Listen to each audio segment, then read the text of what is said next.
नमस्कार साथीहरु। हामी थोरै आम्दानी भएका मानिसहरुको ठूलो लक्ष्य हुन्छ पैसा बचाउने।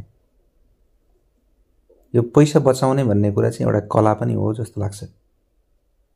अनि त्यसमा पनि एउटा ट्रेडमार्क हुन्छ 1 लाख रुपैयाँ बचाउने। 1 लाख रुपैयाँ पैसा बचाएको दिन अथवा बैंकमा भएको दिन म त पार्टी नै खान्छु भन्ने टाइपको साथीहरु धेरै हुनुहुन्छ। त्यो 1 लाख रुपैयाँ बचाउन जति टाइम र जति एफर्ट लाग्छ नि 10 लाख रुपैयाँ बचाउनलाई अथवा 1 लाखबाट 10 लाख पुर्याउनलाई अलिक कम लाग्छ जस्तो लाग्छ। अनि त्यो 10 लाखबाट फेरि 1 करोड पुर्याउन त्यति नै मात्रै गर्दा हुन्छ। धेरै म्याग्निफाई गरेर ठूलो मेहनत गर्नुपर्छ जस्तो लाग्दैन। सुरुको 1 लाख रुपैयाँ चाहिँ अत्यन्त कष्टकर तरिकाले मात्रै हामी बचाउन सक्छौं। त्यसैले आजको यस भिडियोमा म तपाईहरुलाई एकदमै साधारण तरिकाले व्यावहारिक उपायहरु बताएर यो जानकारी दिन खोज्दैछु कि तपाईले आफ्नो जिन्दगीमा सुरुको 1 लाख रुपैयाँ कसरी बचाउने।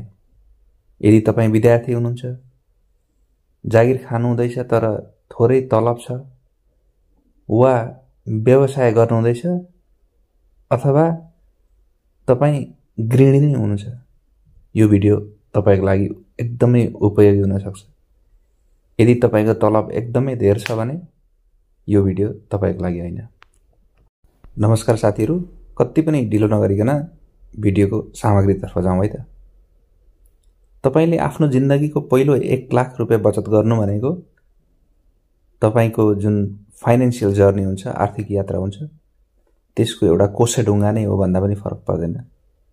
त्यो 1 लाख रुपैयाँले तपाईलाई आत्मविश्वास दिन्छ, तपाईको इमर्जेन्सी सिचुएसनहरुको लागि एउटा सेक्युरिटी दिन्छ, तपाईको दीर्घकालीन लगानी गर्ने उद्देश्यहरु छ भने त्यसको आधारशिला तय गर्छ, अनि फाइनान्शियल इन्डिपेन्डेन्स आर्थिक स्वतन्त्रताको बाटो पनि देखाउँछ। ल त्यसोभा कसरी 1 लाख रुपैयाँको यात्रा, 1 लाख बचत गर्ने यात्रा सुरु गर्ने है त। सबैभन्दा पहिलो कुरा त तपाईले पोजिटिभ माइन्डसेट बनाउनु पर्यो। यो पैसा बचत गर्ने भन्ने कुरा चाहिँ दिमागको खेल पनि हो। धेरै जनाको सोच हुन्छ म पहिला कमाउँछु अनि खर्च गर्छु अनि बचाउँछु, तर त्यस्तो हैन। तपाईले तपाईको आम्दानी जतिसुकै थोरै किन नहोस्, सुरुमा बचत गर्ने अनि त्यसपछि खर्च गर्ने, चाहे त्यो 5 रुपैयाँ 10 रुपैयाँ 20 रुपैयाँ नै किन नहोस्। बचत पहिला अनि खर्च कहिलेबाट सुरु? आजैबाट सुरु। त्यसपछि त्यसको लागि लक्ष्य बनाउने। कहिलेसम्म त्यो 1 लाख रुपैयाँ बचत गर्ने, प्रत्येक महिना कति बचत गर्ने, किन चाहिएको हो, यस्तो कुराहरु तपाईले लक्ष्य बनाउनु पर्छ। यदि महिनाको 5000 बचत गर्नुभयो भने 20 महिना लाग्छ, महिनाको 10000 गर्नुभयो भने 10 महिना लाग्छ। आफ्नो आम्दानी अनुसारको लक्ष्य बनाउनुहोस्। अब लक्ष्य त बनाइयो, खर्च कन्ट्रोल गर्न सकिन भने गाह्रो छ। त्यसैले आम्दानी र खर्चको विश्लेषण पनि गर्नु जरुरी छ। कहाँ खर्च गरिरहेका थिए अहिलेसम्म, घरबाट तिर्नु पर्दैछ भने कति तिर्दैछु, खानामा अथवा खाजामा कति गर्दैछु, बाइकको गाडीको पेट्रोलहरुमा कति गर्दैछु, इन्टरनेट बिजुली पानीमा कति गर्दैछु, कपडाहरुमा कति गर्दैछु, यसो रिफ्रेशमेन्टको लागि कति गर्दैछु। यो कुराहरु तपाईहरुले सोच्ने र अनावश्यक खर्च छ भने त्यसलाई घटाउने। मैले बजेटिङको नियम 50-30-20 रुल को बारेमा पहिले भिडियो बनाइसकेको छु। अनावश्यक खर्च अन्तर्गत चाहिँ तपाईको दैनिक रूपमा चिया नास्ता खाने, यसो अनावश्यक शपिङहरु गर्ने, चुरोट खैनी बोला जस्ता मद्यपान धुम्रपानमा खर्च गर्ने, पटक पटक बाहिर खाना खाजा खाने, साथीहरुलाई उडाउने र कतिपय अवस्थामा त यसो अनलाइन बेटिङहरु गर्ने, त्यस्ताहरु पनि छन्। ती खर्चहरु कम्प्लिटली इग्नोर गर्नुस् र घटाइहाल्नुस् आजको दिनबाट। ती अनावश्यक खर्चहरु कटाइसकेर डिस्काउन्ट अफरहरुमा मात्रै सामग्री खरिद गर्ने अनि सकभर क्रेडिट कार्डको सट्टामा डेबिट कार्ड मात्रै प्रयोग गर्ने गरिसकेपछि बचतमा चाहिँ पे योरसेल्फ फर्स्ट को सिद्धान्त अपनाउनुस्। यो भनेको तपाईले आफैले आफैलाई तिर्नुस्। त्यसको मतलब खर्च गरेर बाँकी रहेको बचत गर्ने होइन कि सुरुमा आफ्नो लागि बचत गर्ने अनि बाँकी रहेको मात्रै खर्च गर्नुहोस्। त्यसको लागि चाहिँ तलब आएको पहिलो दिन नै छुट्याउनुहोस्।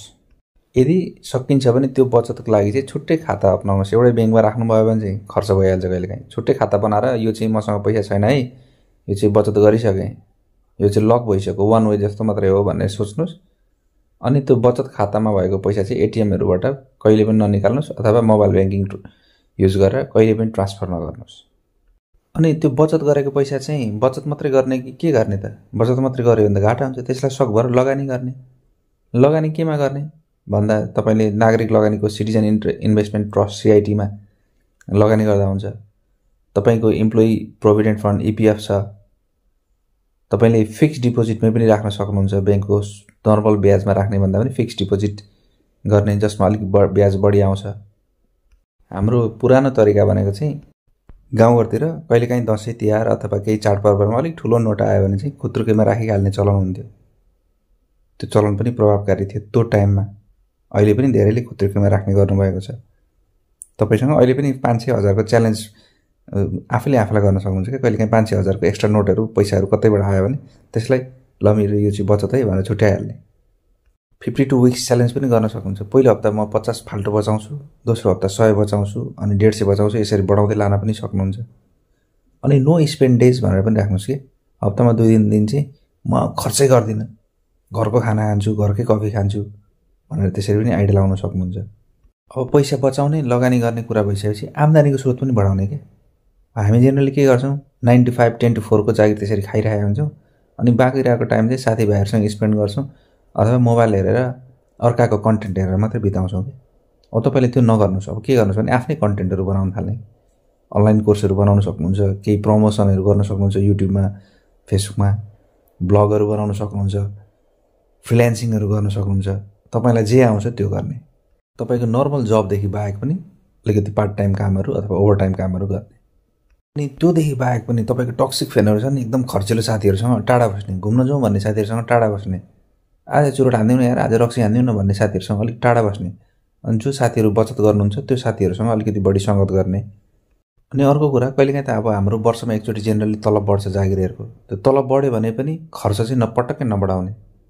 र यो बचतको यात्रा भनेको त्यति सजिलो यात्रा छैन। धैर्यता चाहिँ चाहिन्छ। तपाईँको 1 महिना 2 महिना 3 महिना बचत गर्दै गर्दा ओहो मेरो बचतै भएन भनेर दिक्क मान्नु हुँदैन।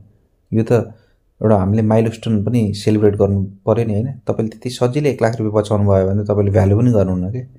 त्यसैले साथीहरू यो 1 लाख रुपियाँ बचत गर्ने जुन हाम्रो चाहना छ त्यो समय लाग्ला तर असम्भव भन्ने पक्कै पनि होइन। त्यसैले साथीहरू जसरी मिलियन माइलको जर्नी एउटा कदमबाट सुरु हुन्छ, थोपा थोपा मिलेर समुद्र बन्छ, त्यसै गरी आज 50 रुपियाँ अथवा 10-20 रुपियाँ 100 रुपियाँबाट सुरु भएको यात्रा 1 लाख पुग्नलाई धेरै गाह्रो छैन। त्यसको लागि तपाईँको कन्सिस्टेन्सी चाहियो, कन्टिन्युटी पनि चाहियो होइन। मेरो व्यक्तिगत सुझाव चाहिँ आजैबाट सुरु गर्नुहोस्। धेरै अर्को महिना नपर्खिनुहोस्।